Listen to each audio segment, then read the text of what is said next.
السلام علیکم دوستو، ویڈیو میں آگے بڑھنے سے پہلے چینل کو سبسکرائب کر لیجئے اور ساتھ موجود بیل آئیکن کو بھی دبا لیجئے تاکہ آنے والی تمام ویڈیوز بر وقت آپ تک پہنچتی رہیں۔ پچھلے کچھ دنوں میں نے بہت سے چہروں کا اصل روپ دیکھا تھا۔ قتل کے الزام کی سیاہی میرے چہرے پر تھی، لیکن شکلیں دوسروں کی بدل گئی تھیں۔ راجوال میں بے شمار لوگ ایسے تھے جو میرے پسینے پر خون گرانے کا دعویٰ کرتے تھے، مگر پچھلے دنوں میں نے ان کو اجنبیوں کی طرح پاس سے گزرتے دیکھا ہے۔ اور اب یہ کیٹو، یہ بھی بے وفائی کر گیا تھا۔ انورے اور عابدہ کے بارے میں میری اس سے کوئی بات نہیں ہوئی تھی اور وہ میرا نام لے کر انہیں وہاں سے نکال گیا تھا۔ یہ کام یقیناً اس نے کسی اچھی نیت سے نہیں کیا تھا۔ اب یہ عین ممکن تھا کہ یہ میاں بیوی بھی زندگی سے ہاتھ دھو بیٹھتے یا پھر انہیں کہیں لاپتہ کر دیا جاتا۔ اس کے پیچھے یقیناً موکھلوں کا ہاتھ تھا یا چودھری عزیز کا۔ آصف جاں نے میرے کیچڑ آلود بالوں کو مٹھی میں جکڑ کر زور سے جھنجھوڑا۔ ہاں، اب تیرے پاس کچھ کہنے کو اور ہے یا نہیں؟ اگر نہیں تو وائرس بند کر دوں؟ میرے پاس واقعی کہنے کو کچھ نہیں تھا۔ دوسری طرف سے اختر کی نہایت پریشان آواز ابھری۔ یہ سب کیا ہو رہا ہے خاور؟ اور تم کس تھانے میں ہو؟ مجھے بتاؤ، میں بلقیس کو اطلاع پہنچاتا ہوں۔ وہ وائرلیس کی وجہ سے سمجھ رہا تھا کہ میں کسی تھانے میں ہوں۔ حرام زادہ!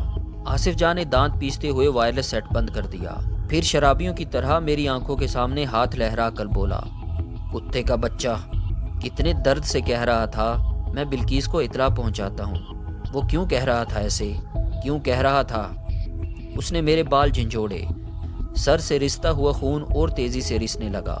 آصف جاں نے جنونی انداز میں خود ہی جواب دیا، وہ اس لیے کہہ رہا تھا تیری اصل بیوی وہی ہے، وہ حرام زادی تیری اصل گھر والی ہے۔ تو ہمیشہ اس کے اشاروں پر ناچتا رہا ہے اور اب بھی ناچ رہا ہے۔ اس کتیا کا کلیجہ ٹھنڈا کرنے کے لیے تو نے شہوار کی جان لی ہے، اسے تڑپا تڑپا کر مارا ہے۔ پر میں تجھ سے پوچھتا ہوں خاورے، اگر وہ تیری اصل گھر والی یہ سب کچھ برداشت نہیں کر سکتی تھی اور نہ تو کر سکتا تھا، تو پھر میری پھول سی بچی کی زندگی برباد کرنے کی کیا ضرورت تھی تم دونوں کو؟ کیا ضرورت تھی؟ آخر میں وہ اتنے زور سے گرجا کہ دیواریں گونج اٹھیں اور اس کے ہاتھ سے سنہرے رنگ کی وسکی اچھل کر دور جا گری۔ میں نے منہ میں جمع ہونے والا خون تھوکتے ہوئے کہا، آصف جاں، تم میرے جسم کے ٹکڑے بھی کر دو گے تو ہر ٹکڑے سے یہی آواز آئے گی کہ میں شہوار کا قاتل نہیں ہوں۔ اس نے جیسے میری بات سنی ہی نہیں، بس اپنی بہکی ہوئی روح میں بولتا چلا گیا۔ اس کا لہجہ نشے سے چور تھا۔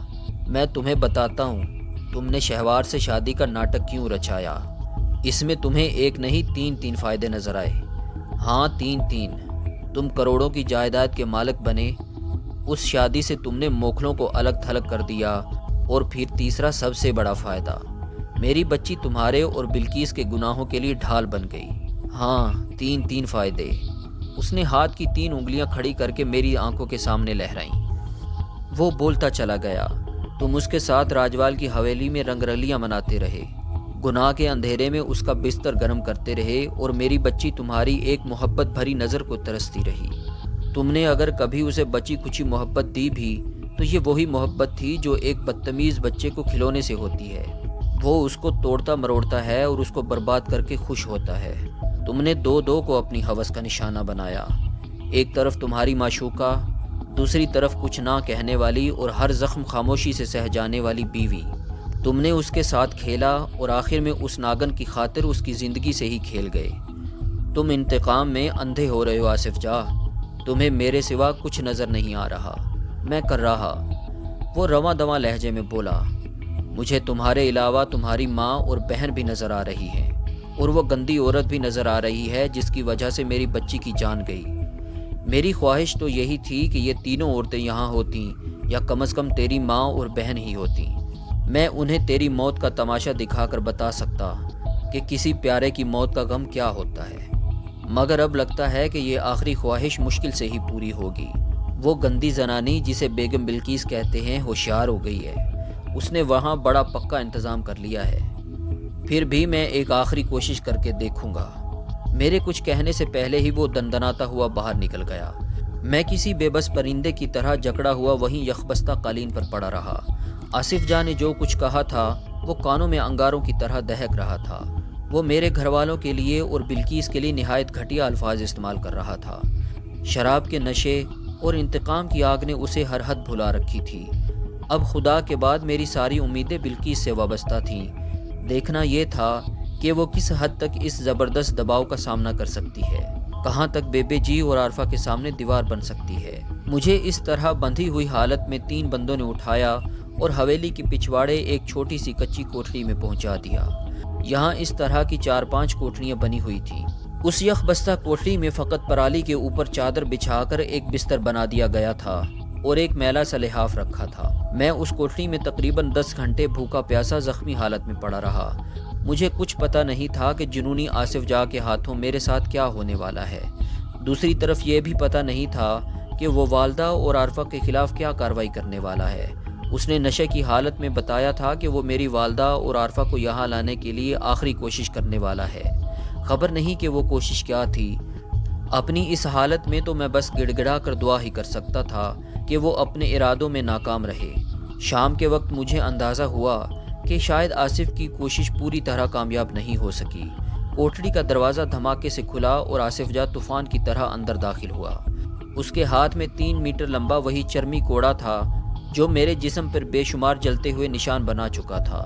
اندر آتے ہی وہ پھنکارا، میں تجھے بڑی بری موت ماروں گا خاورے، میں بوٹی بوٹی کر دوں گا تیری۔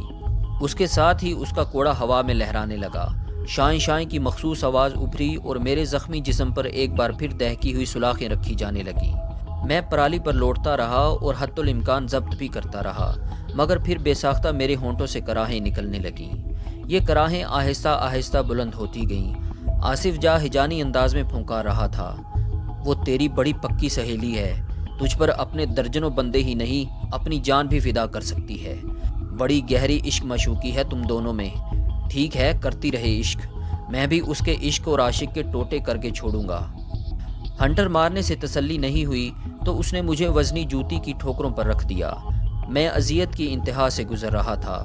وہ مار مار کر ہانپ گیا تو بلند آواز میں دھاڑا، ادھر آؤ، اٹھاؤ اس بیگم کے عاشق کو اور لے جاؤ طویلے میں۔ دونوں ہٹے کٹے کارندے اندر داخل ہوئے۔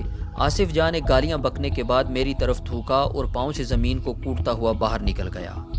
جس جگہ کو طویلا کہا گیا تھا وہ ایک حال نما کچا کمرہ تھا، یقیناً اسے گھوڑے یا بھینسیں وغیرہ باندھنے کے لیے استعمال کیا جاتا رہا ہوگا۔ اس کی کھڑکیوں پر سرد ہوا سے بچانے کے لیے کپڑے کے پردے لگائے گئے تھے۔ اس مستطیل کمرے کے کچے فرش پر جو منظر نظر آیا اس نے میرا دل دہلا دیا۔ یہ سارے بندے نوجوان یا درمیانی عمر کے تھے۔ ان سب کے جسموں پر مار پیٹ کے نشان تھے اور لباس بہت میلے کچیلے ہو چکے تھے۔ ان میں سے بیشتر کی داڑھیاں بڑھی ہوئی تھیں۔ حیرت ناک بات یہ تھی کہ ان کے گلے میں جانوروں کی طرح زنجیریں نظر آ رہی تھیں۔ ان زنجیروں کی وجہ سے ان میں سے بیشتر کے گلے زخمی تھے۔ میرے ساتھ آنے والے افراد نے میری الٹی ہتھ کھڑی کھول دی۔ میری طرف کم از کم 3 رائفلیں اٹھی ہوئی تھیں اور رائفل برداروں کے تاثرات بتا رہے تھے کہ وہ مجھ سے کوئی رعایت نہیں کریں گے۔ آخر میں میرے پاؤں کی رسی کھولی گئی، تاہم رسی کھولنے سے پہلے ایک زنجیر میرے گلے میں بھی پہنائی گئی۔ زنجیر کے بالائی حصے پر لوہے کی موٹی پتری کا حلقہ سا تھا جس میں باقاعدہ جندری یعنی چھوٹا تالا لگتا تھا۔ اس کے بعد مجھے اس طویلے میں دھکیل دیا گیا۔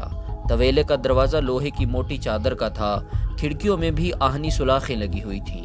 پہلے سے موجود افراد مجھے سخت حیرت سے دیکھنے لگے۔ ان میں سے 2-4 شاید مجھے پہچانتے تھے۔ ان کی سوالیہ نظریں مجھ پر جم گئی۔ تم چودھری خاور ہو نا؟ ایک کمزور چہرے والے شخص نے میرے ابتر حلیے کو بڑے تعجب سے دیکھتے ہوئے کہا۔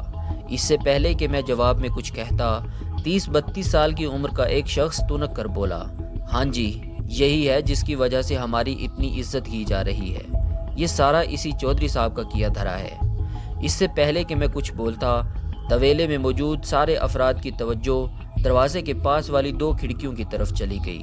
کھڑکیوں کی آہنی سلاخوں کے اندر سے روٹیاں اندر پھینکی جا رہی تھیں۔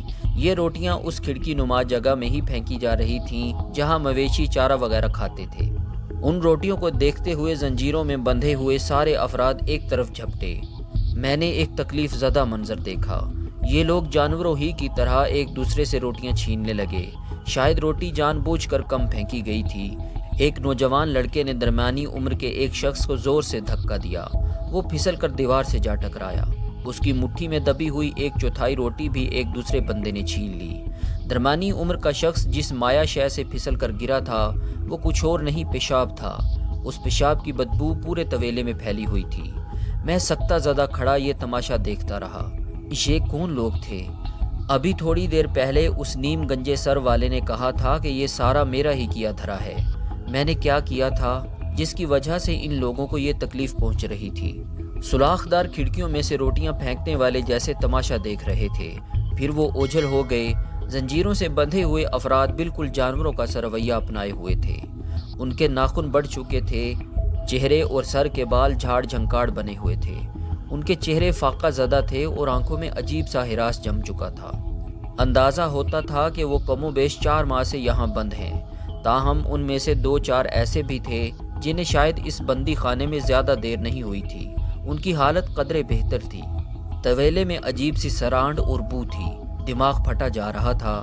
میں ایک کونے میں بیٹھ گیا۔ ایک قمیض اور ایک جرسی مجھے دے دی گئی تھی، وہ میں نے پہن لی تھی، مگر سردی کم ہونے کا نام نہیں لے رہی تھی۔ اس کی وجہ اس طویلے کا گیلا پن اور کچے فرش کی نمی تھی۔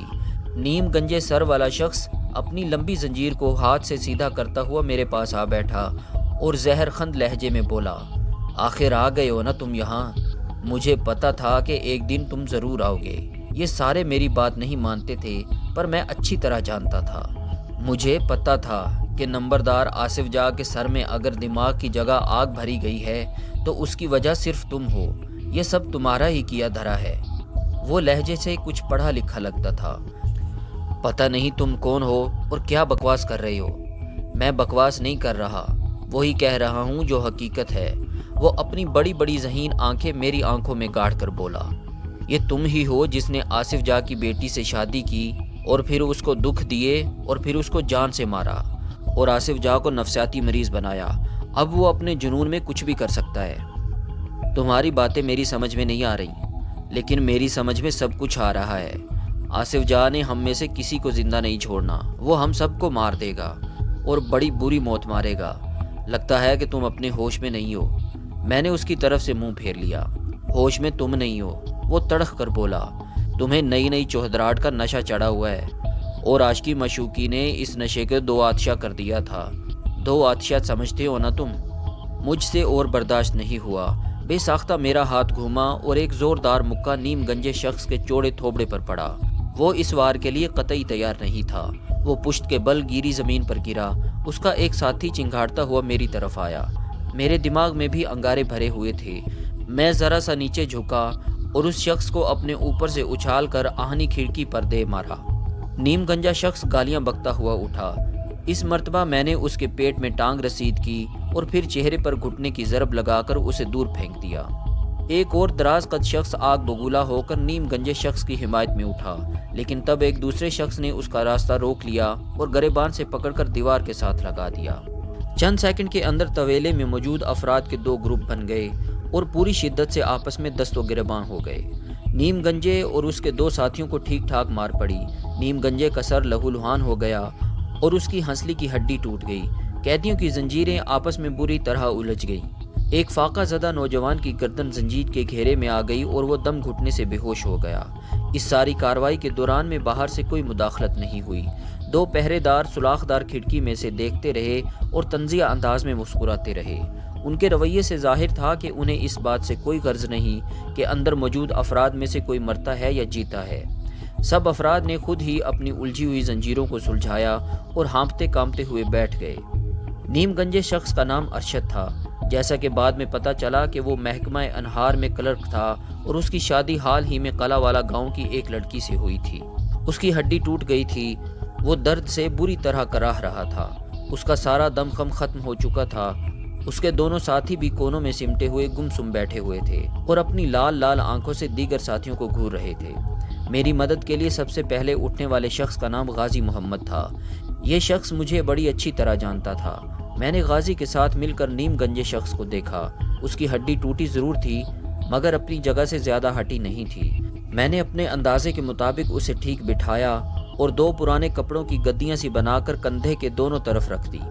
باہر سے ایک پہرے دار نے تھوڑی سی روئی بھی پھینک دی۔ ارشد ہائے ہائے کر رہا تھا۔ غازی نے کہا، اوئے گھبرانا باؤ، اپنے سالار صاحب ہر فن مولا ہیں، سب کچھ ٹھیک کر لیتے ہیں، تیری ہڈی تو کوئی شے ہی نہیں ہے۔ میں نے اچھی طرح پٹی باندھ دی اور ارشد کو ایک گدیلے پر لٹا کر اوپر لحاف ڈال دیا۔ ارشد کے چہرے پر ابھی بھی سخت ناراضگی تھی، بہرحال وہ تکلیف کی وجہ سے چپ تھا۔ ایک پہرے دار نے سوراخ دار کھڑکی سے افیم کی ڈلی اندر پہنچائی۔ ہم نے وہ ارشد کو کھلا دی۔ وہ کچھ دیر کراہتا رہا اور پھر سو گیا۔ دوستو، آج تک کے لیے اتنا ہی، ملتے ہیں اگلی قسط میں، تب تک کے لیے اپنا خیال رکھیے، اللہ حافظ۔